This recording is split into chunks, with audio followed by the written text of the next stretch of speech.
Ustaz.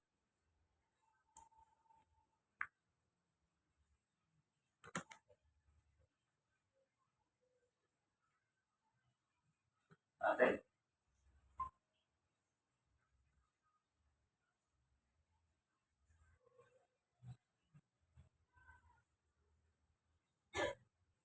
Nanti. To be continue. Number 3. Lembaga pendidikan yang bersih, rapi, tidak kumuh, asri, rindang menghijau, nyaman, aman, rukun, dan damai. Ini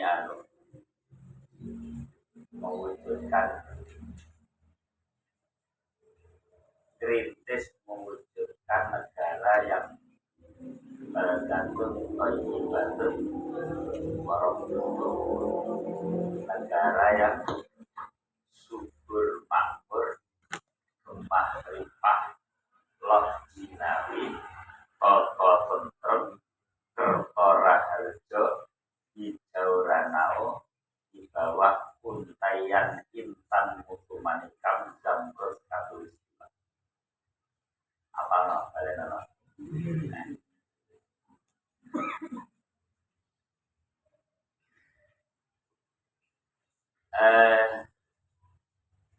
Alasannya kenapa kita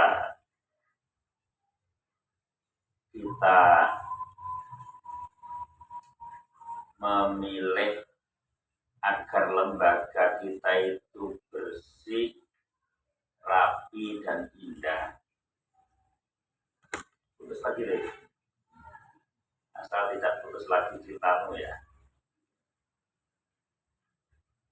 Pernah dengar lagu itu? Sudah masuk? Sudah?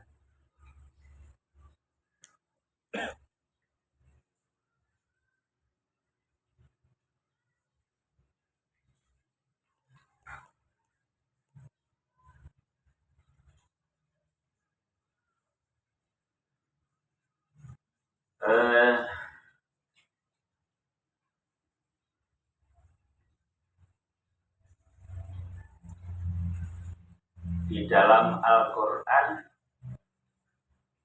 Allah dawuh, innallaha yuhibbut tawwabina wa yuhibbul mutatahhirin. Yang mutatahhirin di situ erat kaitannya dengan nadzofah.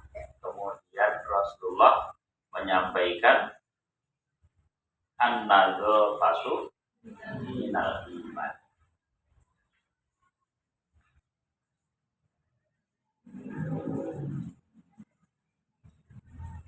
Kebersihan itu sebagian dari iman atau menyempurnakan iman.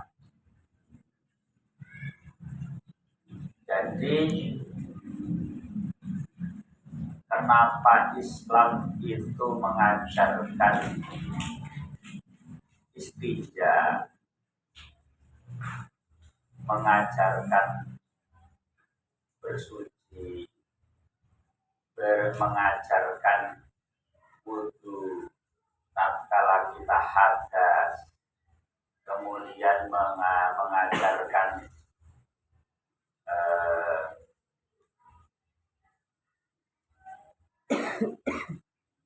gosala,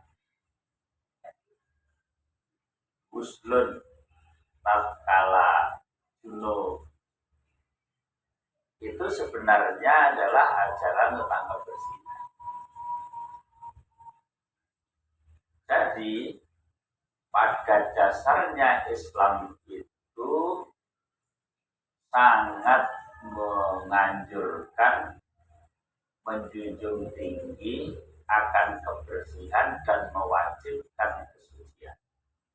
Itu pada dasarnya seperti itu.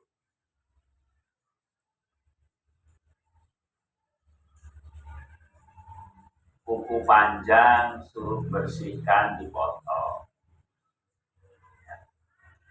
kemudian baru bangun tidur suruh bersihkan mulut dengan siwak.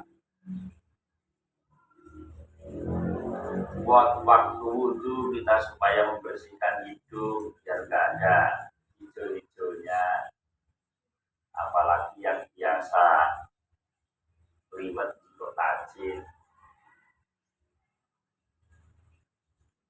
Gigi biar gak ketempelan tape kuning,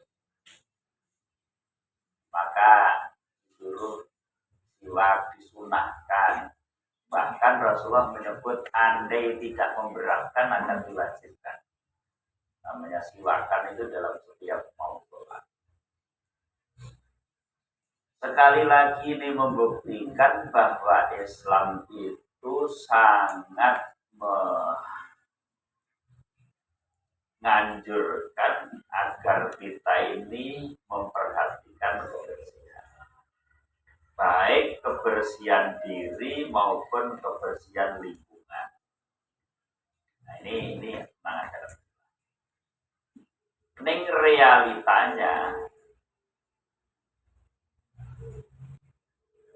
tempat yang dianggap paling mengajarkan keislaman yaitu pondok pesantren menjadi tempat yang paling umum di antara institusi di negara ini.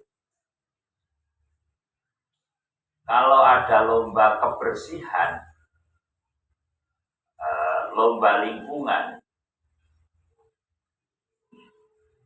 tidak ada pernah ceritanya pada saat institusi semua bersatu dijadikan satu, tidak ada pernah ada ceritanya pesantren nomor satu. Dan sebaliknya, andaikan dihitung dari belakang, saya kok optimis ada pesantren di dalam. Ironis memang, tapi itulah kenyataan. Bahkan ada fatwa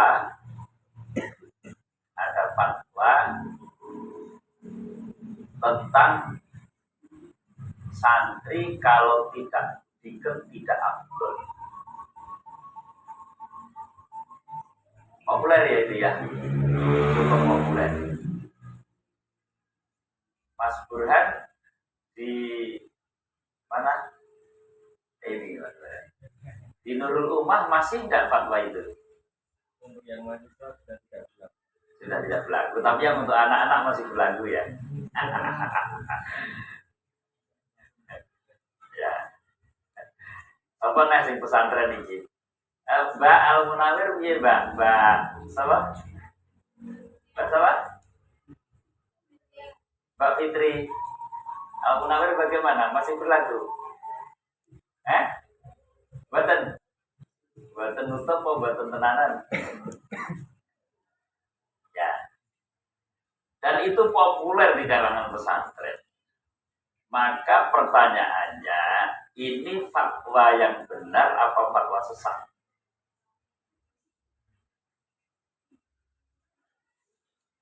Nah, tentu untuk menjawab itu ada pertanyaan. Budikennya itu sebagai bukti kemprok, apa wis resikan tetap budiken? Kalau itu merupakan bukti kemprok, maka tentu fatwanya sesat.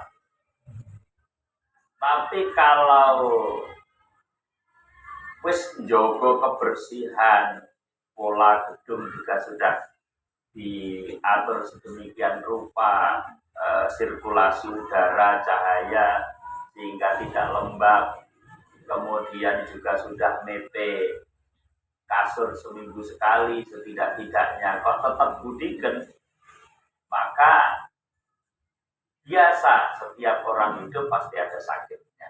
Di antara penyakit adalah budiken. Maka itu menjadi demikian. Nah, dari dua ini kira-kira yang paling mendekati yang mana di pesantren? Yang nomor satu kok nomor dua? Rasa-rasanya kok nomor satu. Ya. Maka jangan tersinggung kalau pesantren kemudian disebut sebagai institusi yang paling bertentangan dengan an-nadhafatu. Nah, sekarang saatnya paradigma itu harus dirubah. Bagaimana kebersihan an-nadhafatu itu dibuat an-nadhafatu kalimat itu dimulai dari pesantren.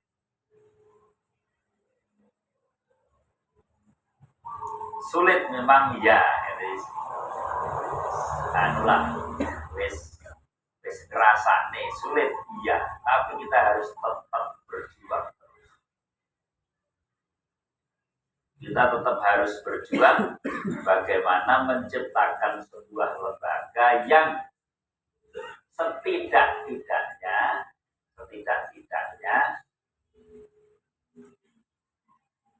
tidak terlalu mempermalukan Islam sebagai agama yang tidak mengajarkan kebersihan lah.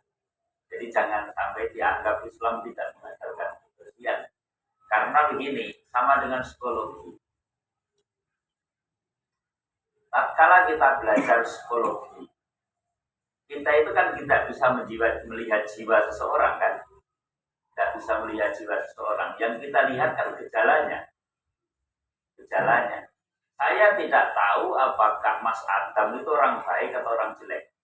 Saya nggak tahu. Dia ngomong saya itu sebenarnya hati saya baik, tapi ternyata maling ya prek gitu.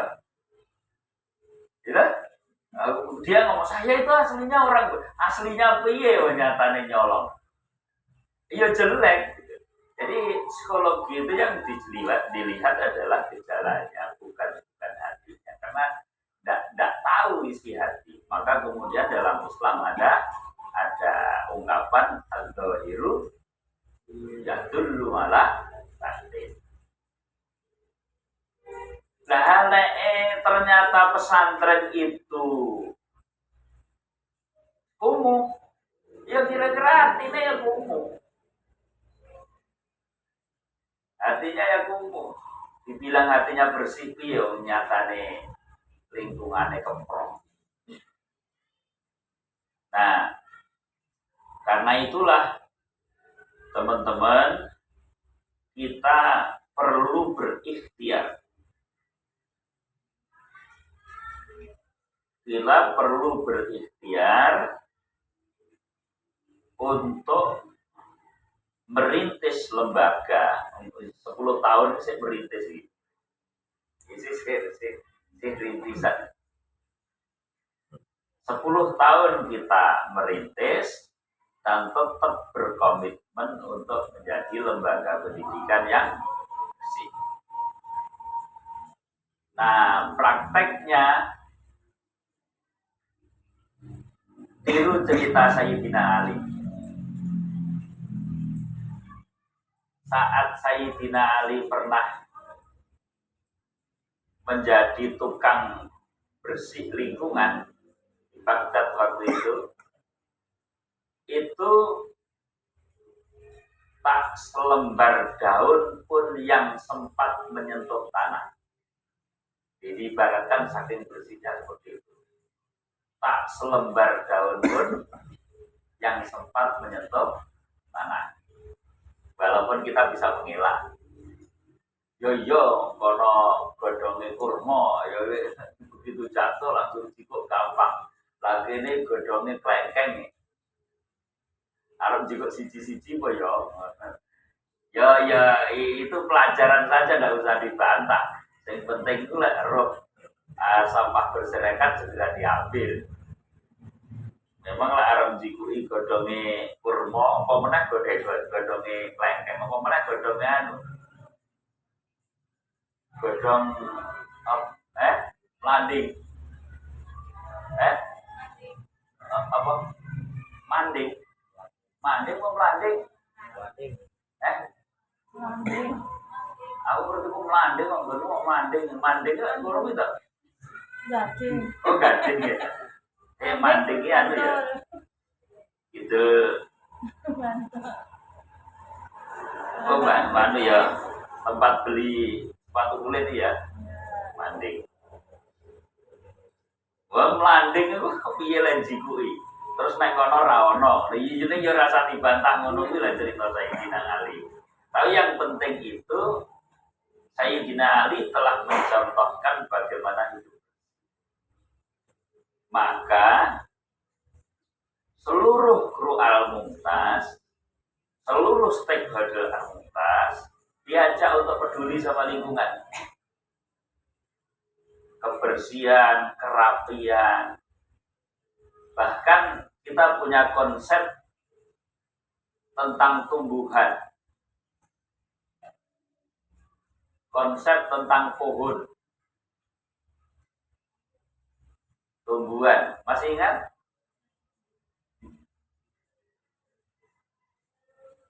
Bagaimana untuk pohon-pohon yang di Al-Mumtaz konsepnya? Rindang tapi tidak rutun. Rindang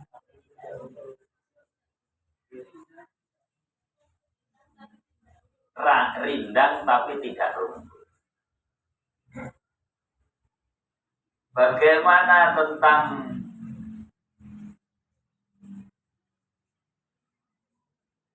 penjagaan kita kepada tumbuhan? Ada kita istilah saji sapo awalnya, nanti menjadi saji pipo yang sampai sekarang belum dulu pernah itu tapi kemudian luntur. Nah, perlu komitmennya dihidupkan lagi. Perlu ini Pak Rangga itu tak panggil anak-anak aliyah itu perlu wong siji duwe wit apa jenenge lombok telu ya. Kon nandur lombok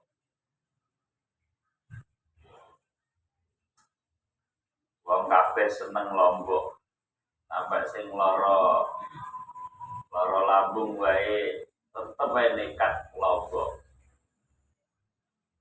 Saiki lombok larang. Kapokmu kapan?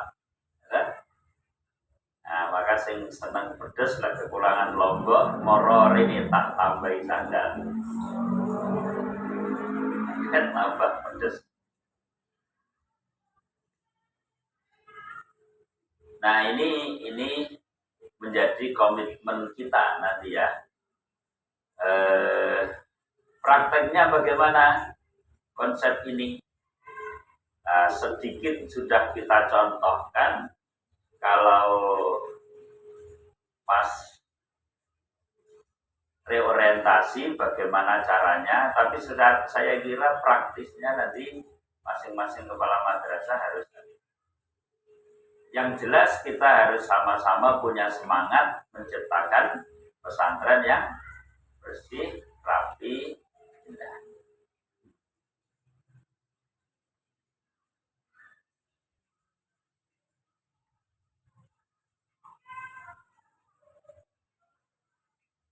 Nah ini yang saya minta betul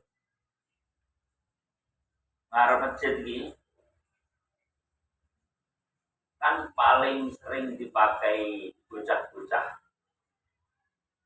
mangan soko koperasi kulitnya buangi sembarangan, dolanan kertas di balangi, bahkan di tempat hasibu itu kotorannya Masya Allah. Nah, saya berharap kemarin saya nyapu sendiri, alhamdulillah, terima kasih Bapak Sing Musul kami. Apa sing musul ini? Bahkan ana sing rapati sopan, robot apa jenenge? Sapu to. Ora Orang non saya kok kula Singapura langsung direbut to. Nah, apa kuwi. Ning ora pati tak sawang wonge. Koyoke Hamidah koyoke. Koyoke tapi ana ora ya tidak. Ora ning koyoke lho, koyoke lah aku ora pati nyawang. Tak sapu nek ngono. Saya berharap teman-teman sense of belonging-nya dinaikkan, di apa? Tambah. Sense terhadap lingkungan itu ditambah.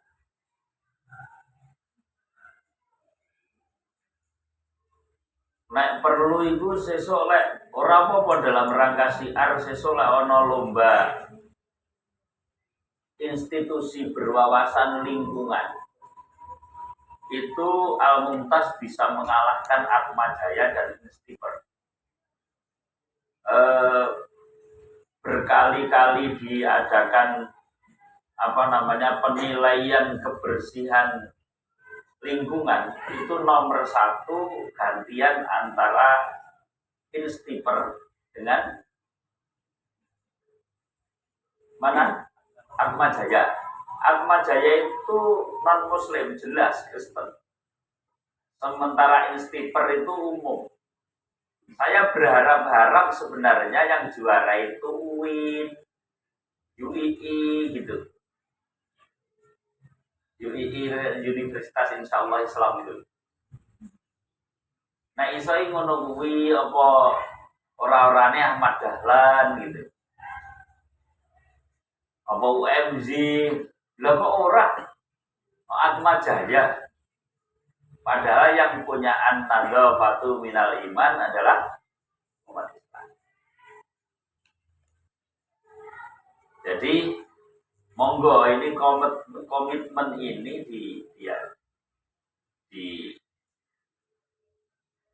kita canangkan bersama. Itu yang ketiga. Kemudian yang keempat,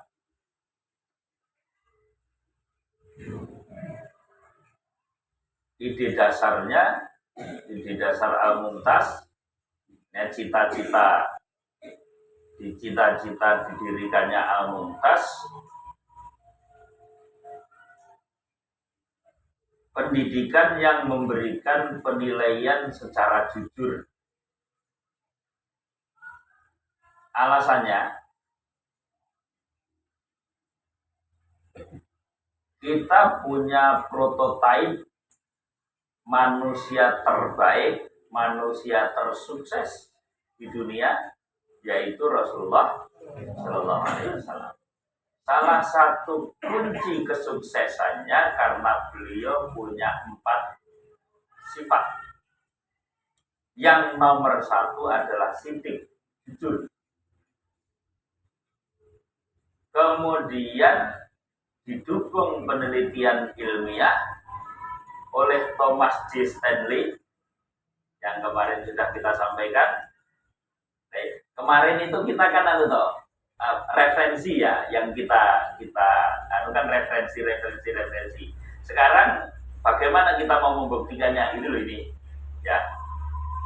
Jadi pentingnya ada di sini. Bagaimana kita mau membuktikannya?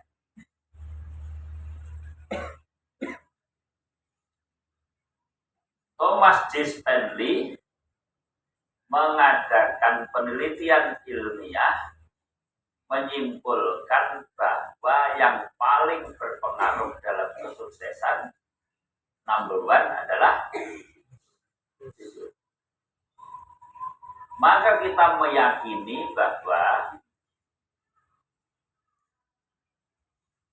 jujur bagian dari attitude itu harus paling diutamakan dalam pendidikan ilmu. Jujur dimulai dari diri kita sendiri, kemudian kita ajarkan ke anak-anak. Memang suatu saat mesti ada kantin kejujuran, itu perlu juga untuk ngetes ya. Ada kantin kejujuran. Neng lagi ini anak harus mau kantin kejujuran, kita ini harus bagus ya. Ini siapa wingi ani ngejar-ngejar bagus ini. ngopo ani ngejar-ngejar bagus. Oh ya cewek cowok cilik nih sing kejar-kejar ya apa ora ono cowok sing gedhe. Nah kekurangan cowok ya mbok kakek niki. Nah wis akeh sing putrine ya. Ngejar-ngejar kok bagus. Ternyata ya wis rasa cerita nih bagus itu. Terlalu panjang ceritanya bagus.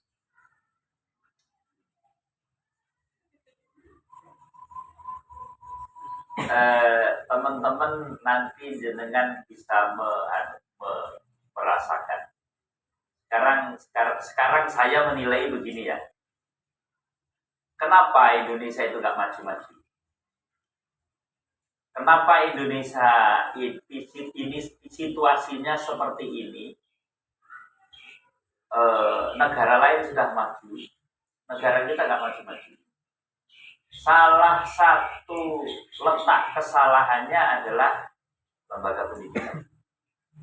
Guru-guru mengajar anak dan memberi nilai tidak jujur.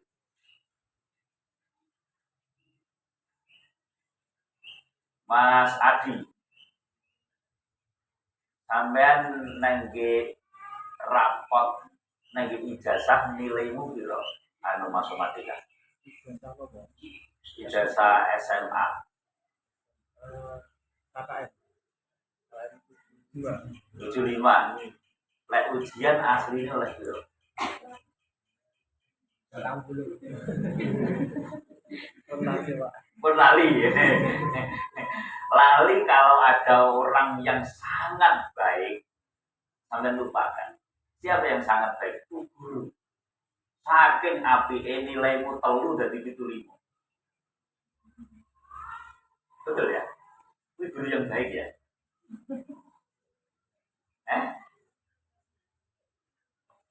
Koyo dan murid memang mengidolakan. Nek ana guru lek ngulang ku ceramah terus turu ya ora apa-apa, ulangan sing gampang-gampang, sing penting nurun ya oleh, tahu-tahu sesuk nilaine nang rapot 8, 7, 9 gitu ya. Mesti seneng sampe. Betul tidak? Lah kuwi padha petuke asline. Antara di guru dengan murid. Makanya tidak maju. Jadi betapa kuatnya guru-guru Indonesia sekarang ini ngatrol nilai. Betul tidak? Nah, ketidakjujuran dalam penilaian itulah yang mengakibatkan Indonesia terpuruk. Karena guru tidak mampu mempersembahkan kemampuan yang sebenarnya dari murid-murid. Rungok lagi penting ini guru-guru Al-Mumtaz dan saya kira mahasiswa juga yang sampai sering menikmati katrolan dari guru, dari dosen. Apa meneh modele sing wedok sok-sok lek ana dosene ganteng sing penting ditebari pesona ben nilainya apik. Yang penting adol senyum. Nah, senyumi ngono kan nih. Terus ini. Jadi guru, saya pernah jadi guru beneran itu. Saya hampir nulis di KR waktu itu lah, kalau tidak dipenggak sama teman-teman saya nulis beneran. Tak kirim beneran itu sudah tak tulis itu. Harus tak kirim nangge Quran. Tapi konco-konco enggak. Cuman pada akhirnya ada juga yang kirim di Quran guru mandikan. Kirim, orang ngomong-ngomong kancane langsung kirim gitu. Wah itu geger waktu itu. Tapi saya benarkan, saya pun mendukung tulisan itu. Tapi akhirnya guru ini diberi sanksi. Guru-guru yang lain diberi sanksi. Dianggap menjatuhkan korban. Padahal menurut saya benar itu yang dia lakukan. Dianggap menjatuhkan institusi pendidikan. Padahal menurut saya tidak. Itu kritik yang membangun. Di umum kan, dulu kan kelulusan dihitung dari sekian persen nilai rapot, sekian persen nilai UN. Nilai UN kita tidak tahu karena belum UN, tapi yang bisa kita rancang adalah nilai rapot. Maka nilai rapot itu katrol sedemikian rupa, andaikan nanti nilai UN itu terendah pun tetap lulus. Itu guru-guru hebatnya dulu begitu. Betul-betul pinter ngaji. Ngarang itu guru. Nah, pada akhirnya menelurkan hasil pendidikan yang sekarang hasil karyanya kita rasakan sekarang. Sangat jauh dengan Brunei, sangat jauh dengan Singapura. Padahal mereka hanya negara kecil. Kalau dihitung kekayaannya, jelas kaya Indonesia.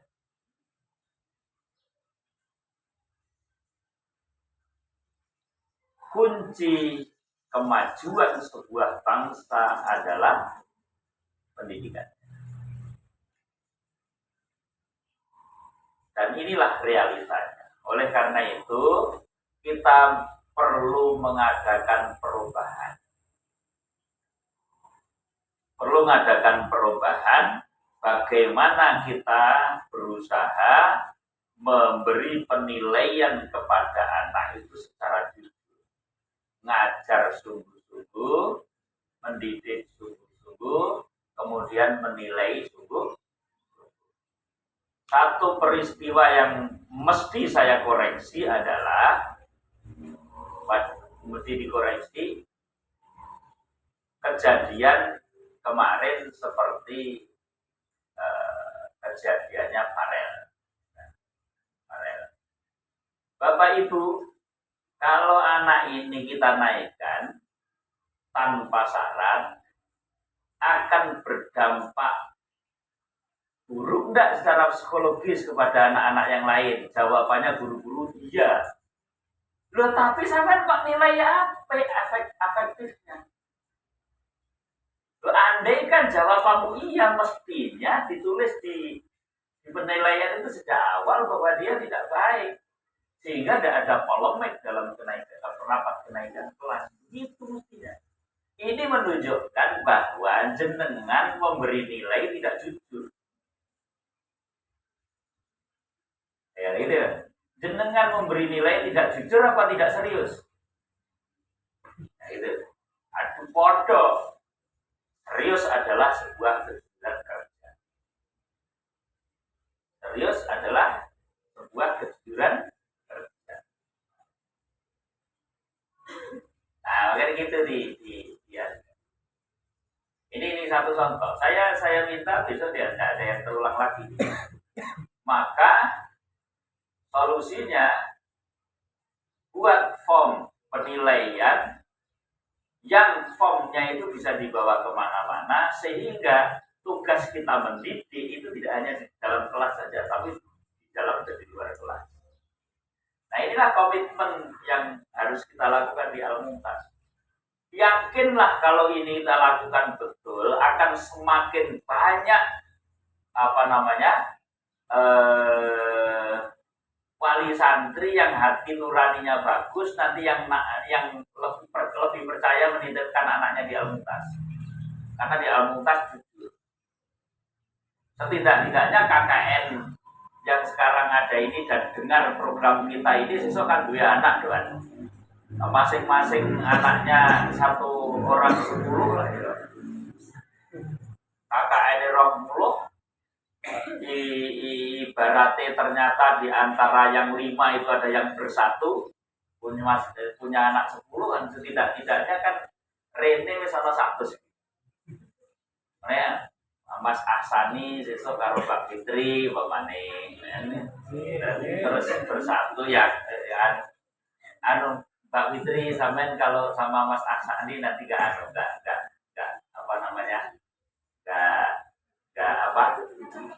salah. Tak bilangi Mbak Fitri. Anda ingin laki-laki hebat, ya, carilah dia di masjid waktu subuh. Gitu. Kalau ingin cari laki-laki hebat, carilah di masjid waktu subuh. Kalau setiap subuh kamu ketemukan di sana, berarti dia laki-laki hebat. Dan itu mayoritas santri Al-Mumtaz begitu. Nek jono lho sing ngene iki wingi, ibu-ibu tak sampai ke iki innalillahi tenan, yakin innalillahi. Wis pi muridmu. Iki lulusan iki lho Kak, itu lulusan iki. Lulusan iki. Iki lho kelas 12 lho. Kelas 12 lho. Mulai ora salat. Jan ora salat tenan. Jan ora salat tenan. Aku yo grantes ya Allah, salah ya apa iki. Ora salat tenan. Terus dia loh, mulai kok pondok kok ora ono apa gitu. Ora ono tilase. Ora ono tilase, salat yo ora. Lah ngomong ngene, lah kanca-kanca sing mboten salat kok nek pondok. Ngono iki ngomong. Nek ngomong kanca-kanca nek pondok mboten salat. Iki kok pinter pengarang. Padahal di Al-Mumtaz itu seluruhnya, tidak hanya muridnya, gurunya saja wajib jamaah. Gitu. MTS bayar kurang roh, dorano tak WA. Iki guru-guru MTS dora ketara nyandi ya, urung KKN lho iki sing tak tanyane. Sih guru-guru MTS lho. Urung KKN kok dora ono nyandi ya ngono lho. Sing mung tak titekni sing sregep tak sobat, sebut muga-muga sing ora sregep krasa. Ngomong ngono kuwi.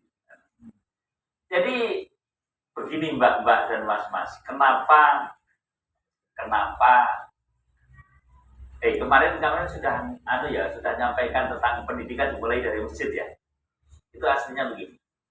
Kalau sampai itu pengen banyak pertolongan dari Allah, sholatlah yang terbaik. Karena memang awalu mayuha satu bila akhirah sholat. Dan sholat terbaik adalah jamaah. Maka andaikan Anda terus menjaga jamaah, Allah akan memberikan yang terbaik. Pasti itu, pasti yang terbaik. Ibarat jamaah itu akan menjadi benteng dalam keluarga. Kalau salah satu keluarga tidak mau jamaah, maka sama dengan keluarga itu nutup pintu, sehingga belum jamaah itu buka benteng. Akhirnya dilebani musuh, tambang lebani musuh. Jadi tinggal di Al-Mumtaz gak mau jamaah. Al-Mumtaz ini harus membangun benteng 9 rupa sampai sing roboh nih. Itu ora jamaah yuk. Ngono cerita nih. Maka sedemikian rupa kita menjaga jamaah. Murid kabeh kudu jamaah. Sok nggak ada aja saya tanyakan. Ini kemana? Terus putri sing aku ra iso ndelok takon ngabsen. Terus kemarin kadang-kadang ya satu ketika sidang, tahu-tahu sing senior sing ono muwafik saat itu ya, terus tak seneni kabeh. Kita menegakkan jamaah itu seperti itu. Lah ini ono murid pinter loh ngarang, masya Allah, ya Allah, bisane apa? Kadung sholat jadi, kadung sholat. Mulai gak belum sholat ditakoni wong tuane alasane nek pondok kanca-kancane ya ora murid lulusan saiki nek Al-Mumtaz kuwi jan yo ditegakkan tentang sholat jamaah lho iki awake dhewe ngene nek Al-Mumtaz wae ditegakkan sehada begitu kira-kira lah ndak ditegakkan kayak apa gitu ya. Ini prihatin. Tapi sisi lain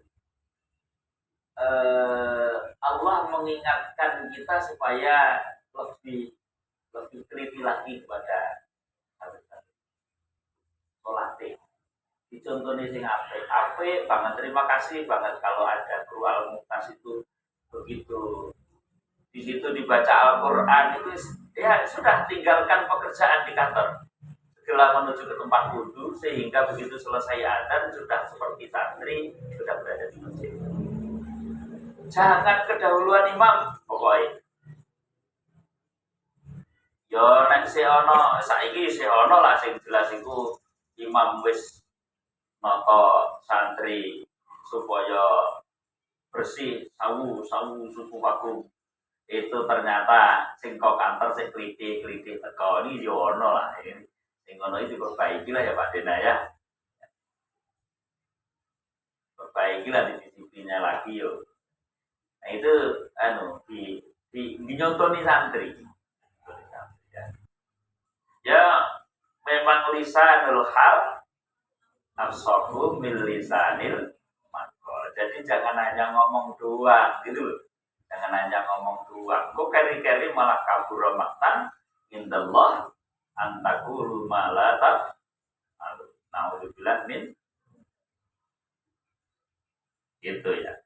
Jadi yo area barat Pak Rangga disipilkan sholat. Balik kepada kejujuran.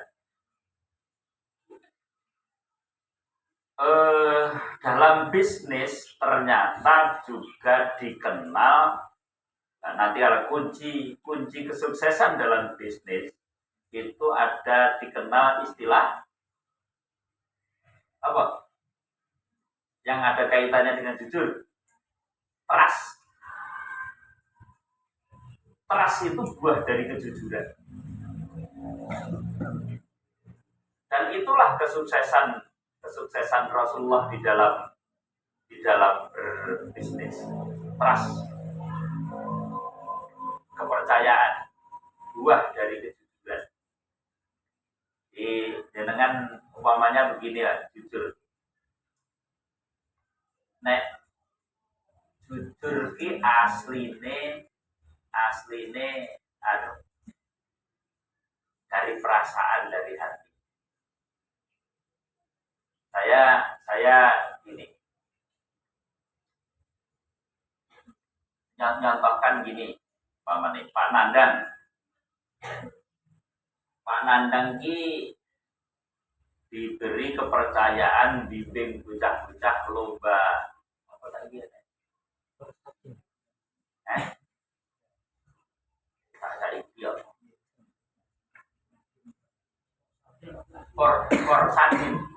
Korsadin. Nah, sebentar lagi insya Allah besok akhir Agustus itu Pospeda itu pinginnya di Pura mau dilaksanakan di akhir bulan ini. Dilala aku melu rapat jadi ya.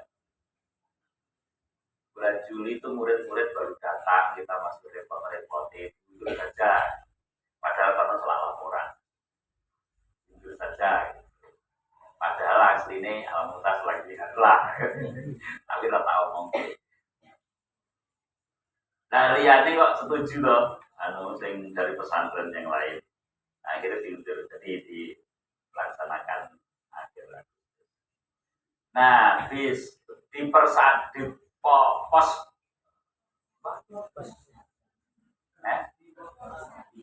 Porsadin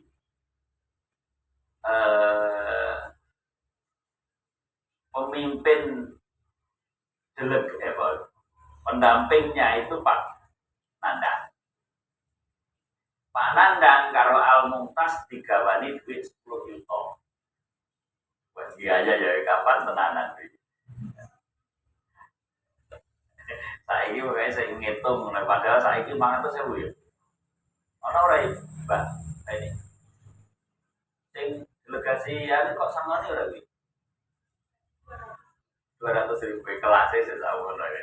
Jadi sekarang bayar ini bisa mati 10 juta. Temen ya 10 juta. Terus kalau Pak Nandang di tuku bakso di apa nggih nukokne bakso bocah-bocah. berapa? Bocahe 10 loh.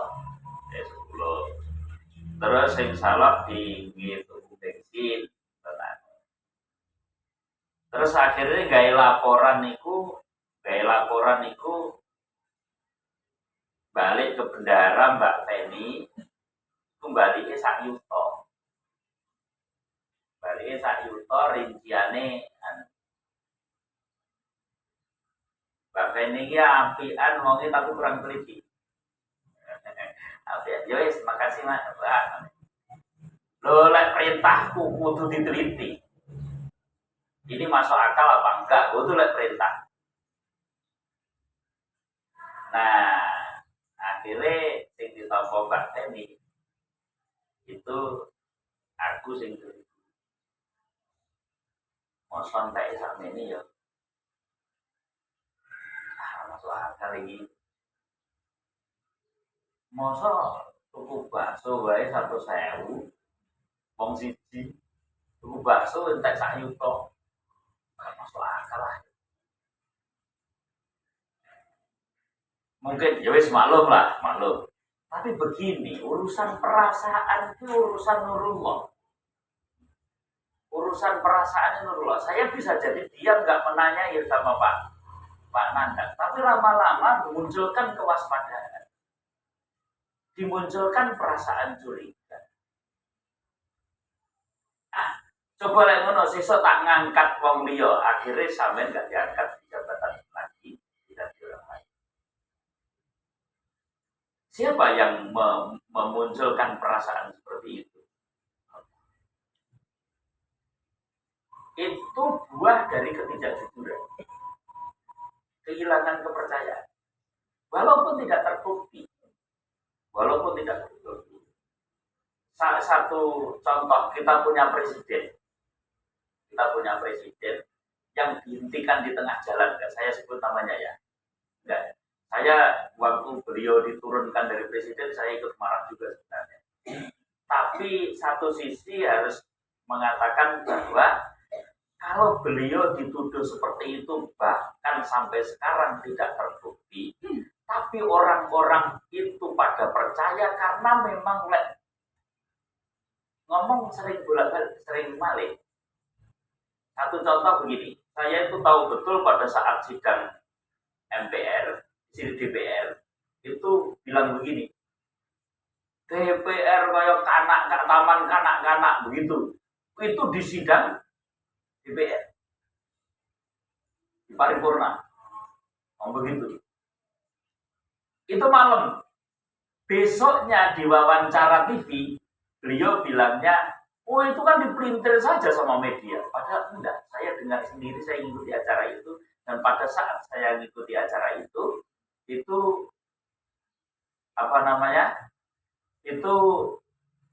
saya wis batin, sesok mesti dari polemik itu. Bener ternyata. Tapi begitu jadi polemik, beliau bilangnya, itu kan pelintir saja sama media. Nah, orang banyak menyatakan bahwa ini ngomong mulak-malik. Tuduhan yang paling mendasar diturunkan dari presiden adalah karena Brunei Gate. Brunei Gate sampai sekarang tidak terbukti. Tapi orang cukup menilai ngomong mulak-malik itu sebagai tidak. Padahal kebaikannya jauh lebih banyak.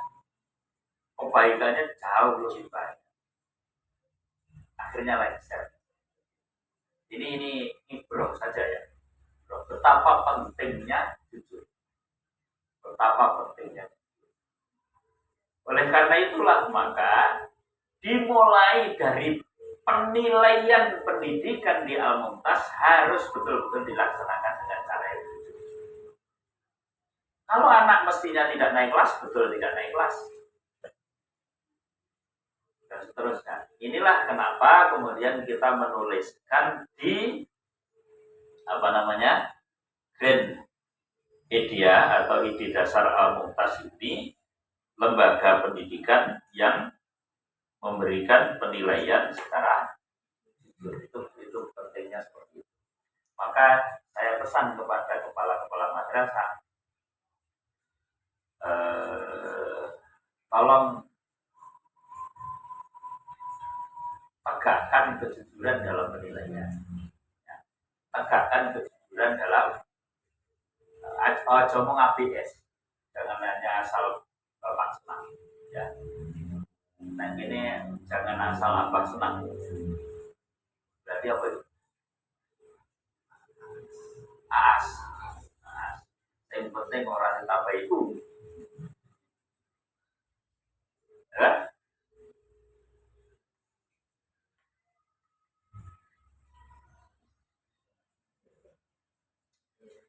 Ini penting memberikan pendidikan nilai standar. Kalau kita melaksanakan ini, insya Allah anak-anak kita nanti sukses.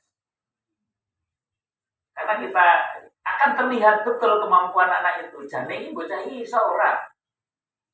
Terus nek ra iso kudu apa?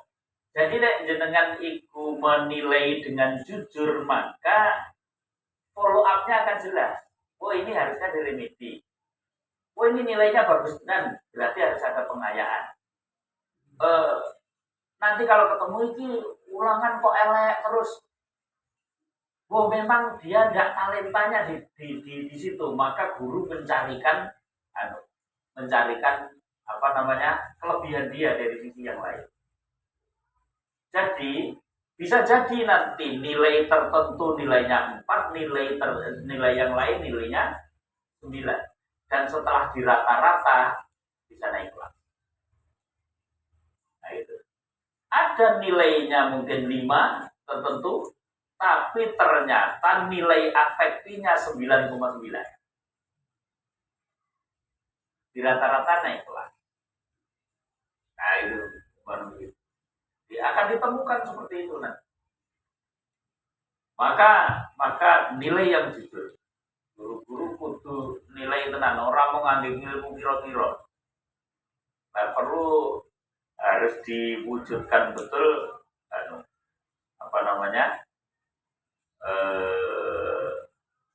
penilaiannya yang valid. Nah, bagaimana caranya? Itu kepala madrasah. Sekarang sudah saya bilangin belum ya cara remedi berarti itu belum ya? Pak Didi ya mungkin ya.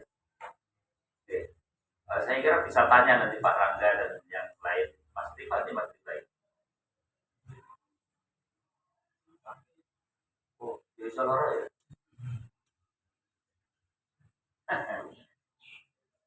Gantian karo anake. Apa krana apa kuwi jenenge anake ra turu-turu terus bapake sing gendong ibune turu. Mah. Itu tambahnya gampang. Mahnya masih permulaan apa sudah lanjut? Akut. Oh itu Nah, mah itu tambahnya kalau masih awal-awal itu neosan mah. Kalau sudah agak parah niku promah. Kalau parah banget itu simah.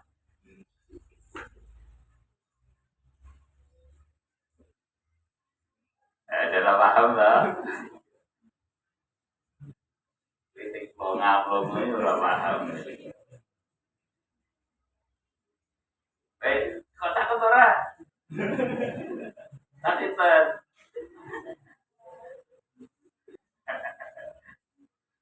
yang apotek tumbas obat mah yang namanya simak. Oh ya.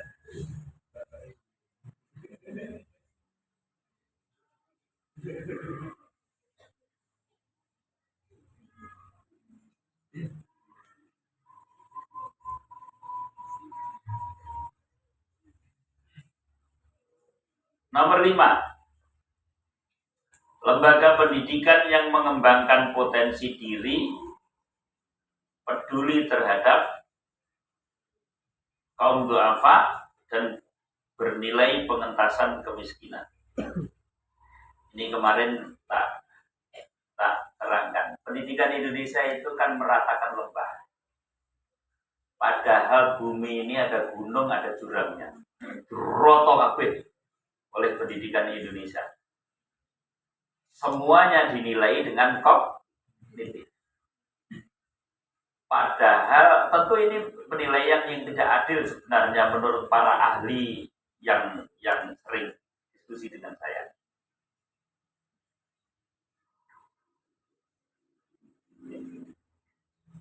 AQU 90 kok diukur podo karo AQU 150 itu tidak adil.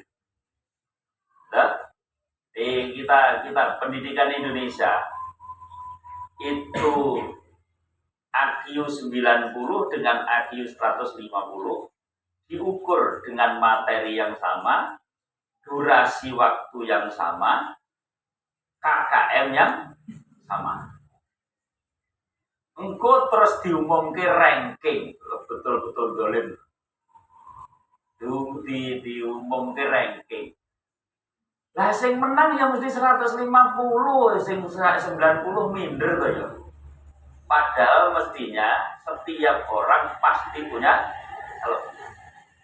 tugas lembaga pendidikan adalah mengarahkan murid-muridnya yang masing-masing punya potensi itu menemukan potensinya masing-masing, menemukan talentanya masing-masing, kemudian lembaga pendidikan menjadikannya ia sebagai ahli. Nah itulah nanti peran di Al-Mumtaz kenapa banyak praktek keterampilan. Jadi penilaian kenaikan kelas jangan hanya diukur dari kognitif. Enggak, bisa jadi kognitifnya jelek, tapi ternyata ahli. Apa kuwi jenenge? Ahli gawe robot umpamane. Terus kemudian ternyata hasil karyanya ini menjadi hasil karya yang fenomenal. Bocahe pancen nek ulangan rapati iso, tapi nek gawe roti enak. Ini berarti anak ini kan punya kelebihan. Nek santri Al-Mumtaz yo oke semuanya kelebihan. Kelebihannya nyambut gawe rapati diulang ngantuk. Itu umum ya ngono ya. Mahasiswa ya ono sing ngono iki. Angger diulang turu. Oh, kata ya. Oh, iya.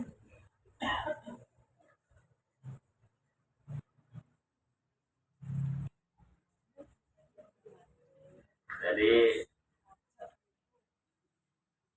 naik asrama turu, datang ke kampus turu, yang penting kiriman lancar.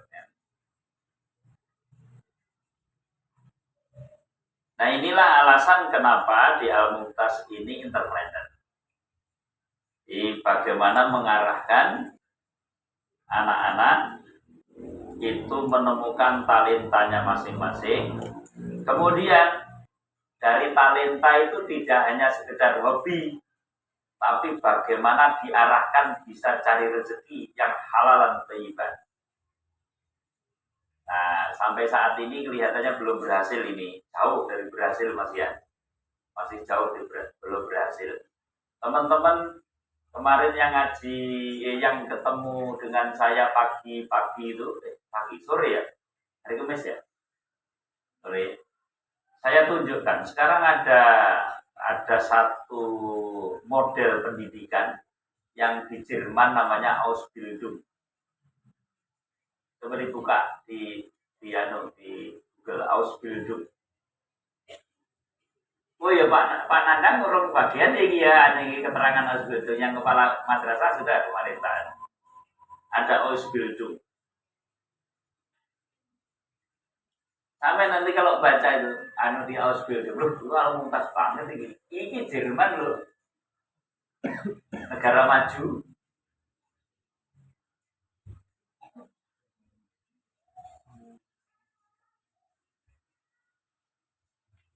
Ini Ausbildung, tolong wacana nanti saya tak memenuhi panggilan alam.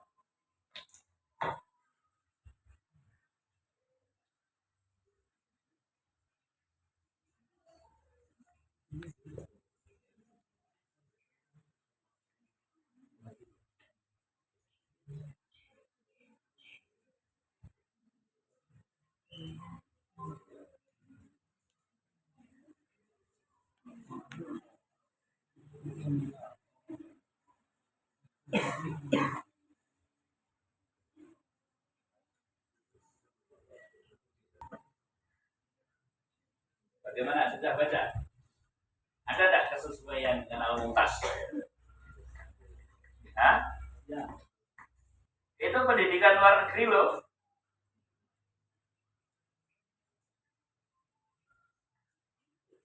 Dan teman-teman KKN, terus terang saya menyusun kurikulum yang ada di Al-Mumtaz itu banyak yang saya ajak diskusi para ahli, dan bahkan juga dulu ada dosen yang Amerika yang diperbantukan yang diperbantukan di UGM. Saya sering diskusi juga dengan beliau. Saya pernah bertanya berapa pelajaran di Amerika. Dia bilang six. Terus saya minta nyebutkan apa saja. Terakhir ngomong sport and art. Saya jawab, sport and art itu bukan pelajaran. Ya, kalau begitu baik. Indonesia, piro 19 pecah sih. Madrasah aliyah itu 19 mata pelajaran. Nah, di samping di samping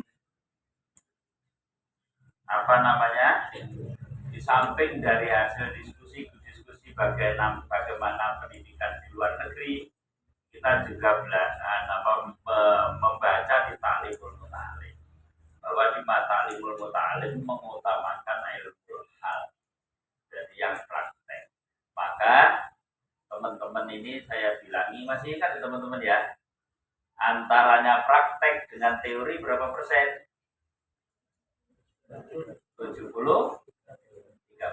70% praktek, 30% teori. Di Ausbildung berapa itu? 3 hari kerja, 2 hari kuliah. Cacat keras, masih tidak yakin dengan pola Al-Mumtaz. Ini pendidikan negara maju yang di Al-Mumtaz ini, gitu? Jadi aslinya pendidikan negara maju, cuman perlu memantapkan keyakinan. Isi ragu-ragu ya Al-Mumtaz isi coba-coba ya. Tapi memang konsumen kita juga masih terpengaruh oleh model pendidikan pada umumnya ya, jadi belum meyakini bahwa apa yang menjadi pilihan Al-Mumtaz ini jalan yang benar. Oleh karenanya kita perlu terus untuk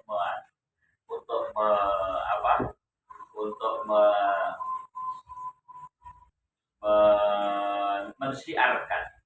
Tapi alhamdulillah sekarang Nadiem Makarim menyebut ada Merdeka Belajar. Saya kira Al-Mumtaz yang sebenarnya the real Merdeka Belajar. Cuman bagaimana memantapkan prakteknya. Tatkala di kelas dia dinilai tenan sing apik, pada waktu praktek di tempat roti dia nilai tenanan, diawasi tenanan. Kemampuannya ya diuji tenanan. Kaya bocah-bocah masak ya diuji tenanan, kayak masak. Juara masaknya menurut saya sampai sekarang yang diuji masak itu apa ini? Farhan. Di Farhan atau orang? Lho, raya golek Farhan kok do nyawangi rono iki iki.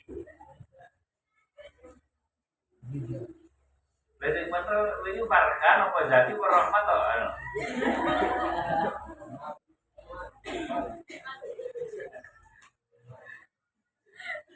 Ya, enggak, lek nilai iki ngene iki.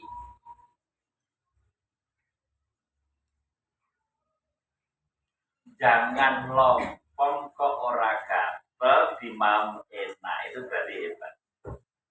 Jarang wong iso jangan lompong. Lompong biasanya ya ora iso ya gatel.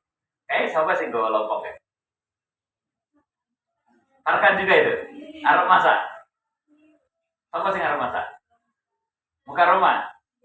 Tak deloke. Ku enak lah masak apa markan apa anu. Ala gatel we lek dadi tukang masak ganti markan we. Nek sing le masak gak lulus, iki tak umumne Ani ya. Anissa. Ternyata Anissa sing masak ini apa greye ora mateng. Terus sayur sayur apa? Sayur kubis karo kembang gedang kaya iya. Kaya lah kok pahit. Terus nek wingi sing goreng tahu sapa wingi goreng tahu iki? Aja. Mega, di Mega. Wah, ngisi-ngisi ini kita tiba ke kantin kok goreng tahu ra mateng iki piye gitu. Kan sing salah pembimbinge kayak gitu.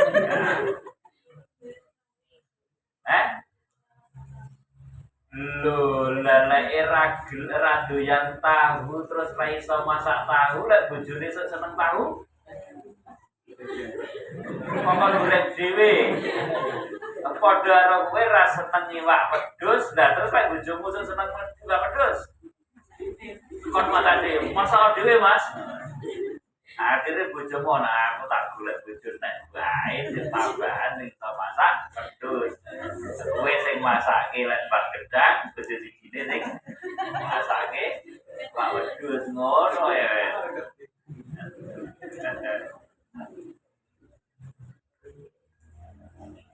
Lah yang enggak boleh jadi istri kok masak untuk keluarga sesuai seleranya sendiri.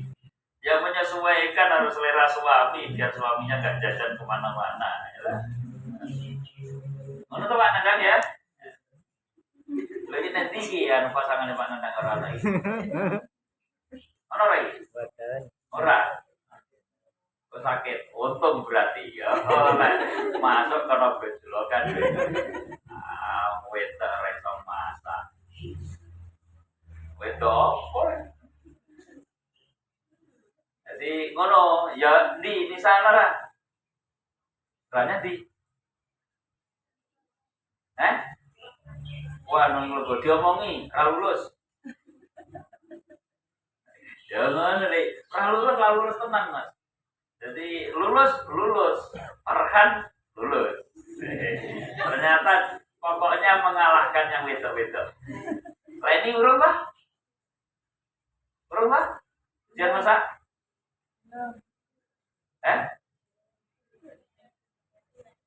Dereng. Ani wis dong. Wis. Ning lali aku lulus ora. Ning sing liya-liyane tak iki wong siji kuwi sing tak iki yo ora hafal. Sing lali tinggi tamune Ani lah lulus. Nah, ternyata itu bukan Ani tapi Nisa. Loh, kurang gede kok ora mateng piye? Progrio wasile wol. Koyoke ora dicuci kayake. Tak takonane apa jenenge? Murni. Mur. Lah arep goreng gere. Lek ngurangi asin. Gere ya tulis asin ya gere ora. Lek ngurangi asin piye carane? Dicuci. Cuci tok. Ora ilang yo. Gue ini diajari gue nih. Ada coba nganti ini ya Raiso. Oh Raiso lah payu-payu rapi be.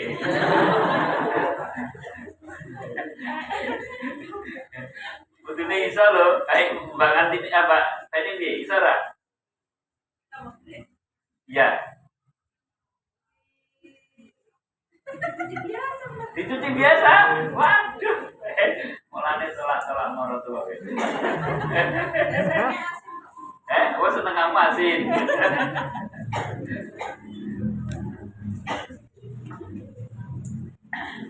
Jadi nek apa ngurangi asine apa jenenge ngurangi asine greh yen arepe dimasak iku kumen karo banyu uyah. Gitu ya. Kok ngerti dan ya lah dikum sama banyu uyah. Gereh itu hampir berkurang asinnya, kumen karo banyu uyah. Kalau pinter lagi tadi.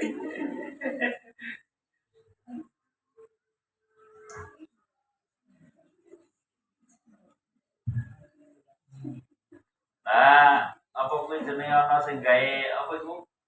Ayam crispy. Jamur. Kayak jamur crispy. Siapa sing masak jamur crispy ini? Tina. Tina, enak right Tina. Oh, tak itu tenang.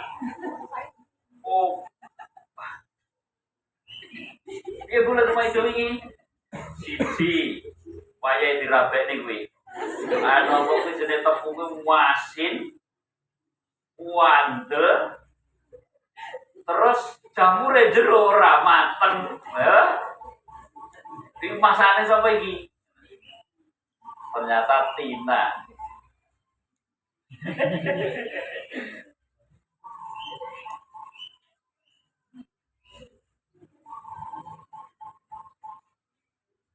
Nah, gitu ya, nilai sampai masak aja perlu dinilai.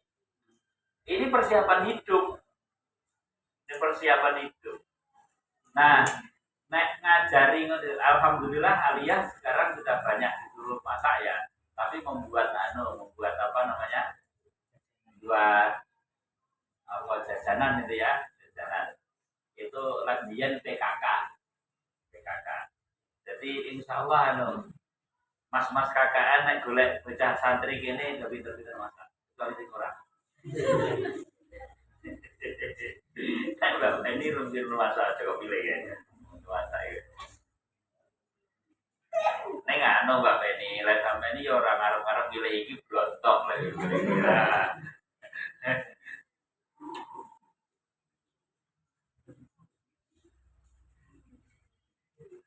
Ya, sampai dengan nomor 5, nomor 6 kedisiplinan dan ketertiban betul-betul ditegakkan, artinya supremasi hukum. Jadi memang Al-Mumtaz santrinya disiplin. Dan memang karena kedisiplinannya banyak yang gak betah di Al-Mumtaz. Jangankan muridnya, gurunya aja banyak gak betah karena terlalu disiplin gitu ya Al-Mumtaz. Ya wes, tapi insya Allah siapa yang betah di Al-Mumtaz akan jadi mutiara.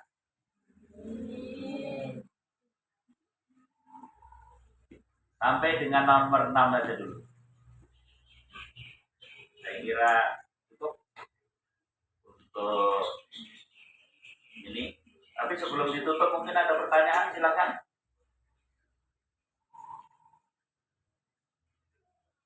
Baca tuh muskilat. Have you problem? Have you question?